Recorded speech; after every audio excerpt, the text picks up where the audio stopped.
Welcome to 100 Yards of Football. If you like the video today, please come in and share it. Our video today is the 2024 NFL Draft prospect Caleb Williams, quarterback out of the University of Southern California. One more time, if you like the video, please come in and share it. I'm your host, Vincent Turner, and my guest today, as y'all know me, I consider this gentleman the best that does it at any level in my 63 years following the National Football League. What I love about the young man is his work ethic, his determination. He's got a tremendous story. And we are so blessed to have him here on 100 Yards Football because you know what? At one time, he was a scout with the New York Jets back in 1999. My man, he has a first round mock.com website, the best that's going on right now in the football world. He's coming to us live out of Key West, Florida. The very talented, the very exciting Mr. Daniel Kelly. How you doing today, sir? Hey, I'm doing well with that intro. I'm doing real well, Mr. Turner. Thank you so much for your kind words. How are you?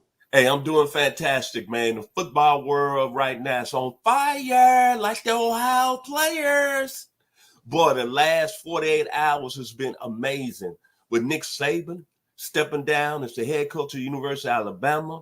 Your man who you studied under, Bill Belichick, after his 24 years with the New England Patriots, he's out. So, man, I'm happy. It's at the perfect time. And talking about all these great players that's going to enter the 2024 NFL Draft, I'm excited. So let's get started today. What's your observations of Caleb Williams, quarterback of the Southern California Trojans? Well, Mr. Turner, you and I have logged a few miles, and I've been in this hot seat before where I'm going to go against the grain and not sing with the choir. There's about 99.3% of the NFL draft community out there on NFLmockdraftdatabase.com that has Williams ranked as a first-round prospect. But I'm a little bit out of tune. I'll warn you. Not singing with the choir. But here we go. And I'm going to talk very frankly in this show. I'm going to talk like I would if I was in an NFL war room, sitting with a staff of scouts. And because I've studied Caleb Williams extensively, I venture to say more than anybody else in America. I've studied every single snap Caleb Williams has taken in 2022 and 2023. And I'm going to jump right into it in the deep end. I'm projecting him as a fourth round value. That's right. He regressed from his 2022 film when I had a second round grade on him this last season. And he's more, I look at him more along the lines of being a later round, fourth round developmental project type of prospect. Now, I know that's going to break social media. I know that's causing some people to be like, what? But here's the thing, okay? I don't just have hot takes. I don't have clickbait. I don't do anything like that, first-roundmock.com. I come with the facts. So let's talk about this. Let's unpack the concerns about Caleb Williams you see on your screen there as you're listening to my voice, okay? Here's the concerns. Number one, the NFL expectations, okay? That alone is going to cause Caleb Williams to be a bust. He's going to come into whatever situation he comes into with sky-high expectations that he will never realistically be able to reach. It's always going to be an element of disappointment. Why? Well, here's the thing. All we see on social media, all we see from mainstream, media, are these highlights. It looks like he's Superman. It looks like every play he's doing this, that, and the other, running around, flying, throwing the ball deep, making these incredible Houdini type of plays. That's not the full scope of the game film, okay? So that alone, the NFL expectations, really, really scary, will cause him to be a bust. Let's talk about time to throw, and that's another one.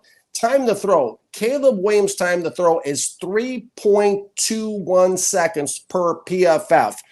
Currently, the slowest time in next-gen stats in the NFL is Justin Fields with the Bears with a 3.23 seconds. What does a time to throw have to do with it? Hey, 1 Mississippi, 2 Mississippi, get the ball in your hands or you're going to be plastered in the National Football League. This guy holds the ball way too long. That is a huge concern. Every GM and owner has got to have that discussion who's considering drafting Caleb Williams. The next concern is on tape. He looks like a glorified system quarterback. I did an independent study this year, and what happened was kind of interesting. Okay, his best games is when he threw short passes 44 to 62% of the time. Best games, best completion percentages. Worst games on the other side of the coin were when he threw less than 44% of short passes, which completely exposes his inaccuracy at the intermediate, the deep route level. That's a huge concern because in those games where he struggled, he was between about 55 and 57.5% completion percentage. Huge concern. Another huge concern here, Caleb Williams is not a big game quarterback, okay? He was 2-9 at USC against ranked competition. Huge red flag. Level of competition is big when we're talking about NFL draft rooms and having discussions about players because now he's going to be going up into a higher level of competition from college football to the NFL where the game is only faster and more complex. Big concern, not a big game quarterback. Another huge concern is fumbles. Fumbles. That's right. Did I say fumbles? I did, didn't I? Right? Okay. Here we go. Okay. It's 32 fumbles in 36 games. Running around recklessly with the ball hasn't done him any favors. Big concern. Another concern is post-game conduct. Okay. There's an old saying in scouting, the game is won or lost from the neck up. This is an issue. When you're talking about drafting a guy and making him the face of your franchise, he's representing your team. He's representing your city. He's supposed to be carrying a locker room full of men to the promised land, okay? Caleb Williams refused to shake hands with Utah after the game. He sat there and pouted on the bench and reportedly refused to shake hands with the other team. Another problem, every piece of information, the evaluation process is like a piece of the puzzle. Another problem, he refuses to talk to reporters after the UCLA game. See a pattern? Number 8, the big thing here is his nature, okay? We can talk about coaching, fixing certain things, blah, blah, blah, but the nature of the individual is concerning. He wants desperately to get out of structure when you watch him on film. He wants to get out of structure. He wants to get reckless running the football, which is an increased injury risk. He talked down to a fan after the Notre Dame game, calling him a sheep. He painted obscenities. Okay, we got little kids looking up to these guys as role models. Painted obscenities on his fingernails prior to games in 2022. And, of course, the infamous moment when he jumps into his mommy's arms after the Washington game and goes into a fetal position and cries is not a good look at all for the face of a franchise. That's got to be something that a lot of teams, all teams, have to have a very frank conversation about. Another thing, inexperience dealing with adversity is another big one. These are Caleb Williams' words, not mine, from a Sports Illustrated Los Angeles Times interview. Quote, I've never been in this situation where I'm 7-5 and there are no playoff hopes at the end of the season. I'm dealing with it emotionally, dealing with it spiritually and physically. Caleb Williams is telling us, much like Trevor Lawrence told us in 2021 pre-draft when he shouted as loud as anyone could hear that he didn't really care about winning, wasn't his bottom line. Caleb Williams is revealing something to us here. He has a hard time dealing with adversity. He has an inexperience dealing with adversity. Do you want that to be the leader of your locker room and team? Is that the guy that's going to carry you to the promised land? A guy who has the inexperience and basically melts down and can't deal with things emotionally, spiritually, and physically? Question mark. Another thing, the Holiday Bowl, okay? Still going. There's still more. The Holiday Bowl. Miller Moss, who? Miller Moss, right? Okay, this is a quarterback who came in when Caleb Williams opted out of the Holiday Bowl, and he basically caused USC to bounce back, and they were much more spirited, the team was. They said some things, they did some things against a ranked team, number 15, Louisville. They were much better off with Miller Moss at quarterback, which is terrifying, okay? Because not only that, but Miller Moss in that game throws 6 touchdown passes, which matched Caleb Williams' career college high at USC. So when we unpack them, really simply, the positives, there are positives, folks. That's why America's in love with this guy, is there's positives from 30,000 feet. He's got elite arm strength. He's got athleticism. He's got the ability to improvise. He's instinctual, okay? And that's what we all get caught up in, all these highlights with Williams on mainstream media, on the social media stuff. And his ball security improved this year. He went from 2.5 average disrupted passes per game in 2022 that I charted down to 1.25 in 2023. Cut that in half. Better ball security. Listen, he's a nifty runner. This is a guy that can run all over the place. Is an increased injury risk, like I said, because he runs so recklessly. And of course, the negatives. Okay, here's the negatives. He is underdeveloped as a passer when it comes to the finer points of the position. The NFL is all about, because here's the thing. When I watch college quarterbacks, not all college quarterbacks, great ones translate to be great NFL quarterbacks. I watch these prospects through NFL colored glasses. And the NFL is all about a quick time to throw, precise downfield ball placement. And the problem with Caleb Williams is he brings a very inconsistent rhythm and tempo to the offense. Plus, he has very inconsistent footwork, which leads to all the downfield ball placement issues. He's inconsistent, intermediate to deep. Quarterbacks, that's what your job is. Get the ball down the field, inconsistent. Always looking for the big play, which causes him to visibly, and game after game after game on game film, to miss wide open underneath wide receivers. And the pass rush really affected him a little too much against Oregon. When he's not in control and it's being dictated, the game flow is being dictated to him, he didn't respond that well to that. Here's the summary to wrap it up. And I have a lot of thoughts, as we can see, on Caleb Williams. But yes, Caleb Williams is an elite athlete, but there is nothing, hear my voice, nothing generational or elite about Caleb Williams as a passer. We need to be able to separate the two when we're having a discussion on a national level about Caleb Williams. NFL comp, Zach Wilson out of BYU is my NFL comp for him, and he's a 4th round value. And please hear my voice when I say this. Caleb Williams is a bust in the National Football League. You can take that to the bank and cash it. Mr. Turner. You said a lot of things. I love you. I respect you. I love you too. What makes our relationship so strong is that people don't know I respect your opinion and you respect mine. We're not going to agree on everything. So I'm going to start with my case for Caleb Williams. You brought up some good points. Maybe he's a little bit immature. I'll give you that. But when you talk about a young man that's competitive, a young man that's very young, then this is how these young men, they perform in these days. They up and down. With Caleb Williams, I love him. I tell you why. He was a 5-star quarterback coming out of Washington, D.C. He could have went to any school in the country.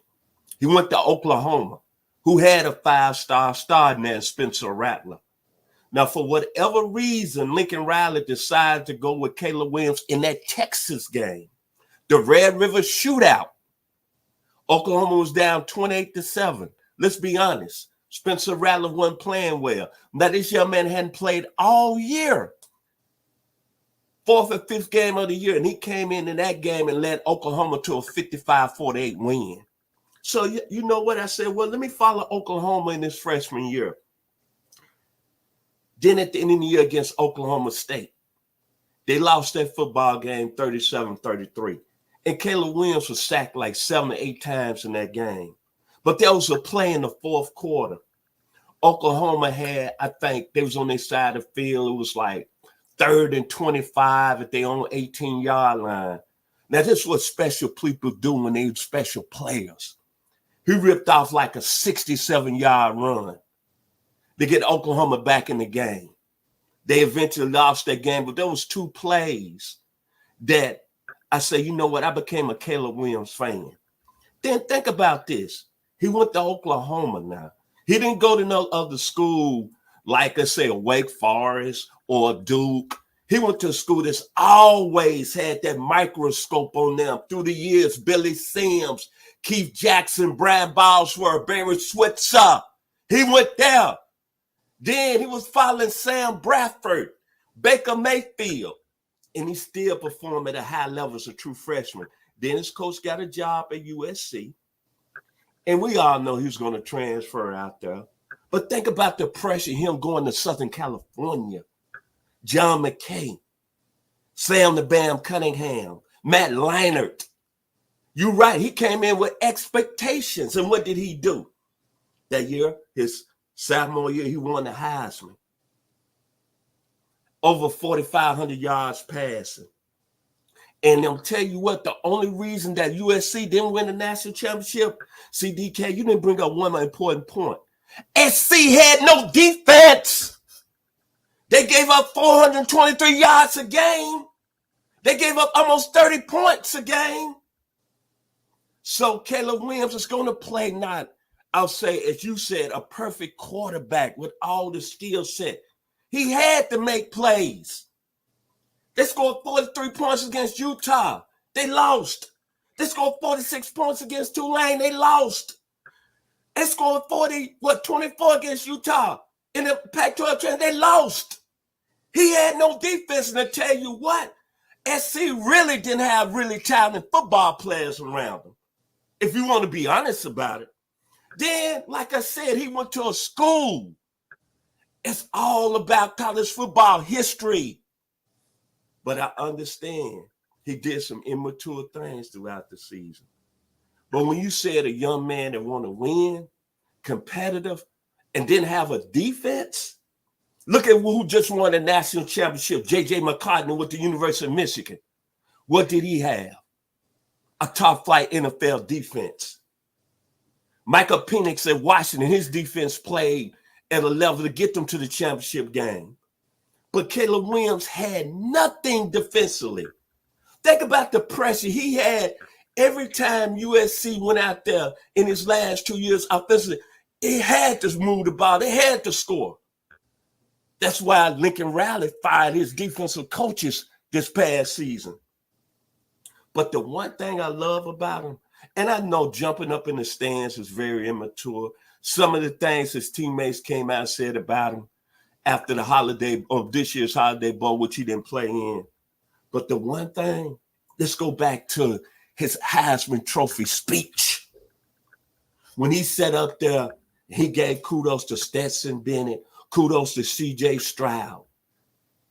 He told those 2 gentlemen right there, you can go back and look at it on YouTube. He said, hey, I love winning this Heisman Trophy, but I'd rather be there with y'all playing for that coveted national championship trophy.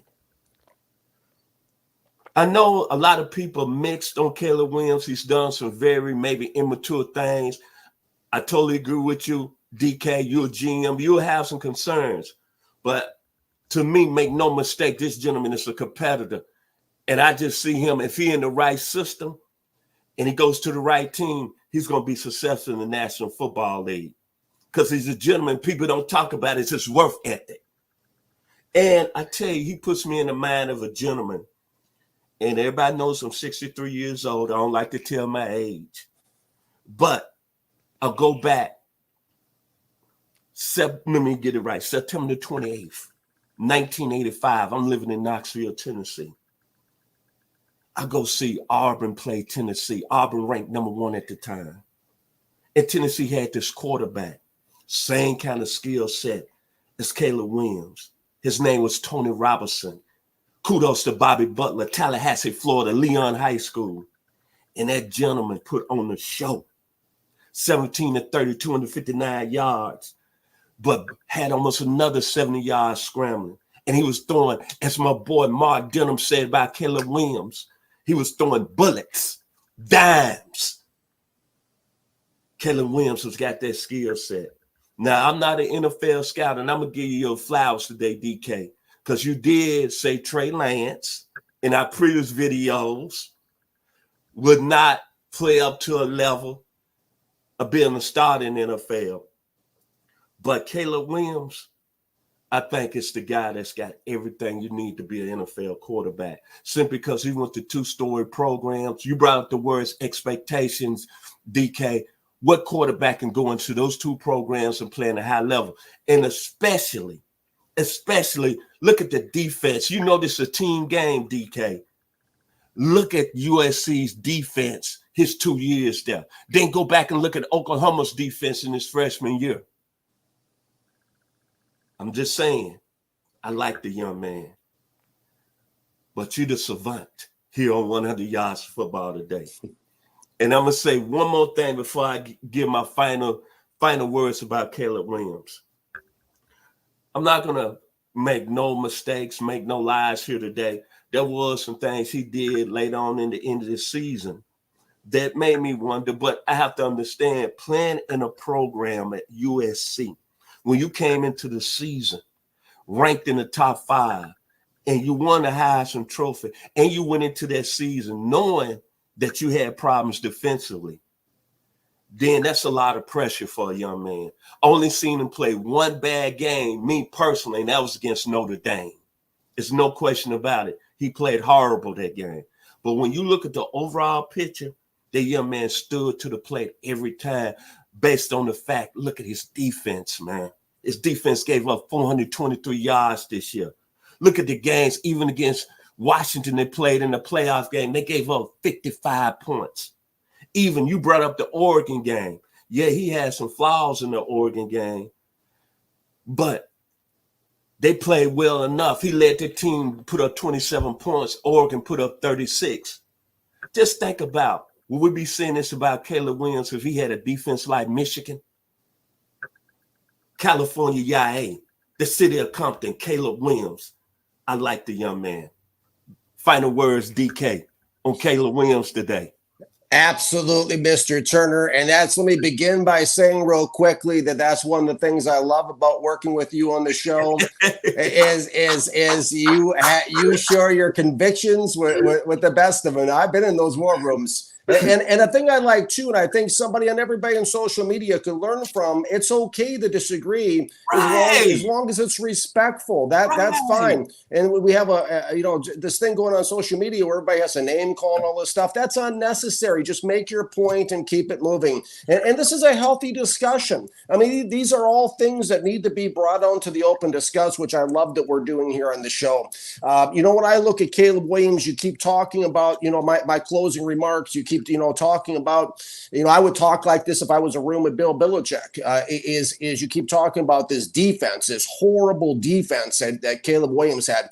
I keep going back to that Holiday Bowl where a guy who I've never even heard of in Miller Moss came in there and bounced that team back in ways that Caleb Williams could not lead them over the last 6 games of the season. Miller Moss was a nobody out of nowhere that came into that game, and not only did he win against number 15 ranked Louisville with that awful defense, but he did it while matching Caleb Williams' 6 touchdown passes, which completely and utterly discredits Caleb Williams and everything he accomplished at USC, if you ask me personally.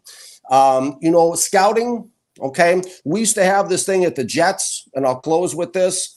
Scott Pioli, who was my boss, Bill Parcells' son-in-law, he had a scouting, like a grading system in the pro department. We had either an arrow going up or an arrow going down next to the grade. And while the things you talk about, and yes, I will validate what you're saying, Mr. Turner, he does have a strong will to win, okay? A raw, immature, strong will to win. The thing with Caleb Williams is he has an arrow going down next to his grade. I understand the 2022 season. I understand the Heisman Trophy. The concern I have is he cracked like an egg when the pressure was highest. And he had almost went into a deep depression. He melted down. He even talked about and was quoted in a newspaper talking about it. He can't deal with adversity, it seems like. The NFL is all about adversity. He's a guy with an arrow going down. He regressed in 2023 on his game film. And I, for one, if I'm any NFL team, I am extremely concerned at the behavior because, again, it's not just immaturity. This guy does time after time. It's not a one-off. This guy's, do you want him going out on a football team and writing, blank the 49ers on his nails? Do you want him jumping into the stands, running up there like Dwayne Haskins did, God rest his soul, during a game? Where are we going with this Caleb Williams thing is my question. He's representing a team, leading a locker room, representing a city. And to me, he does not have what it takes to succeed from the neck up in the National Football League. He will be a bust. I'm as sure of it as I was about Trey Lance, Zach Wilson, Kenny Pickett, and all of them, even more so with this guy. I'm not on board with this, and I'll take on any general manager and anybody in media in talking about this topic on any show in America, because these are the indisputable facts. And I the worst thing that can happen in closing is a prospect gets overgraded. It doesn't do him any favors. All it does is set him up to fail. Mr. Turner. Outstanding information today here on 100 Yards of Football. I respect your opinion. I always will. Likewise. And I love what you say. You've been right. You was right about Kenny Pickett a couple of years ago. I didn't like it. You was right about Trey Lance, what I really didn't like. And you was right about Zach Wilson. But I'm just saying, this young man, I don't think fills in no categories with those quarterbacks that was drafted 2 years ago, simply because he's a young man that came to Oklahoma and he waited his time. Then he replaced a 5-star in a game that was the Red River Shootout. And he performed at a high level and led that team to a win. Then the following season, he transferred out there to USC when that's the most, I want to say, one of the top 2 college football programs in the history of this game that's had a microscope on them since the days I was born in this world in 1960. True enough, he has some immaturity, but I think when he goes to the National Football League, depends what team he goes to. He goes to a team that believes in him. Obviously, if they take him number 1 and the pieces around him. Look like it might be the Chicago Bears. And what I like about the Bears, they already got a real high-level receiver in DJ Moore. And then the Bears have another pick at number 3, and there's some rumors out that they're going to take Marvin Harrison Jr. And if he goes to the Bears and he has those 2 individuals, they're going to be the best receivers he's ever had in his playing career. If you like the video today, please come in and share it. It's been an outstanding video, a lot of great information.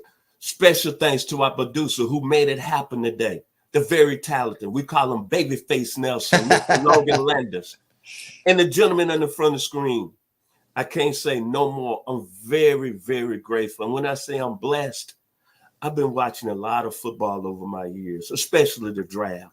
I watch all these guys on ESPN. I watch the NFL Network. But I promise you, if it was a war start today and I had to go up against all those other guys that are supposed to be pundits and experts, I'm taking my man right here from Key West, Florida, Mr. Daniel Kelly. Y'all be blessed here on 100 Yards of Football. Be blessed. Thanks for watching.